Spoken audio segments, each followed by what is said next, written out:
20 जून 2025 सकाळपासून संध्याकाळपर्यंत महाराष्ट्रात वातावरणात काय बदल होत आहेत ते आपण पाहणार आहोत। शेतकरी असाल तर लगेच चॅनलला सबस्क्राइब करा।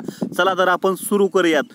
सकाळचा पासून जो काही टायमिंग आहे, हा जो काही मुंबई शहर उपनगरचा हा एरिया आहे, तसेच रायगड, रत्नागिरी, सिंधुदुर्ग या ठिकाणी सुद्धा ढगाळ वातावरण, तसेच सिंधुदुर्ग आणि रत्नागिरी या ठिकाणी क्वचित ठिकाणी पाऊस सुद्धा आपल्याला सकाळी पाहायला मिळणार आहे।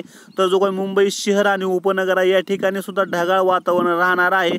तर हा सुद्धा अंदाज तुम्ही लक्षात घ्यायचा आहे। सकाळनंतर सकाळी मात्र उर्वरित महाराष्ट्रामध्ये पावसाची आपल्याला दांडी मिळणार आहे, कारण की कुठेही आपल्याला पाऊस पाहायला मिळणार आहे। संपूर्ण वातावरण सकाळपासूनच कोरडे अवस्थेत आपल्याला मिळणार आहे। आपण हीच परिस्थिती सकाळची कधी बदलते ते सुद्धा पाहणार आहोत। जो काही अरबी समुद्र या ठिकाणचे जे काही वारे आहेत ते संपूर्ण बंगालच्या उपसागराकडे आपल्याला जाताना दिसत आहेत।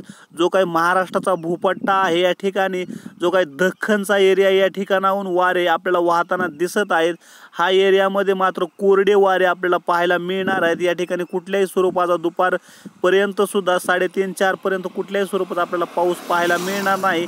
जो काही हा धाराशिवचा एरिया या ठिकाणी दुपारी 3:30-4 सुमारास, सोलापूरचा काही एरिया या ठिकाणी आपल्याला क्वचित ठिकाणी आपल्याला ढगाळ वातावरण, तसेच रिमझिम प्रकारचा एक 5-10 मिनिटं असा प्रकारचा पाऊस पाहायला मिळू शकतो। तर तुम्ही पाहू शकता उर्वरित जो काही हा नागपूर जिल्हा आहे, नागपूर जिल्हा, तसेच या ठिकाणी सुद्धा आपल्याला ढगाळ वातावरण आपल्याला पाहायला मिळणार आहे। आणि जो नागपूर या ठिकाणी सुद्धा ढगाळ वातावरण, तसेच क्वचित ठिकाणी या ठिकाणी रिमझिम प्रकारचा पाऊस सुद्धा आपल्याला पाहायला मिळू शकतो। याचा अंदाज आपण लक्षात घ्यायचा आहे। पुढील वातावरणामध्ये कधी बदल होतात। उर्वरित महाराष्ट्र मात्र पूर्ण कोरड्या अवस्थेत आपल्याला पाहायला मिळणार आहे। संध्याकाळच्या जो काही 8:30-7:30च्या टायमिंगला सुद्धा महाराष्ट्रामध्ये कुठल्याही स्वरूपाचे आपल्याला बदल मिळणार नाही। त्यामुळे जो काही महाराष्ट्रामधील ज्या शेतकऱ्यांनी पेरणीसाठी जो काही आपली शेती वाळायची, काही ठिकाणी महाराष्ट्रामध्ये अतिवृष्टी सुद्धा पाऊस झालेला आहे, त्या ठिकाणच्या शेतकऱ्यांनी आपल्या शेतीची जी काही जो काही वापसा कंडिशन असेल तर त्यांनी पेरणी करायला काही आवश्यकता काही विचारसुद्धा करायची गरज नाही, डायरेक्ट पेरणी करून घ्यायची आहे।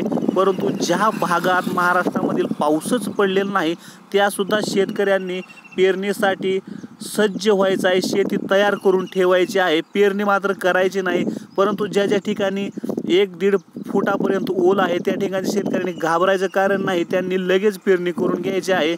असा हवामान अंदाज लक्षात घ्यायचा आहे। सर्व महाराष्ट्रातील शेतकरी बांधवांना माझा प्रणाम, आणि चॅनलवर नवीन असाल तर चॅनलला लगेच सबस्क्राईब करा। धन्यवाद।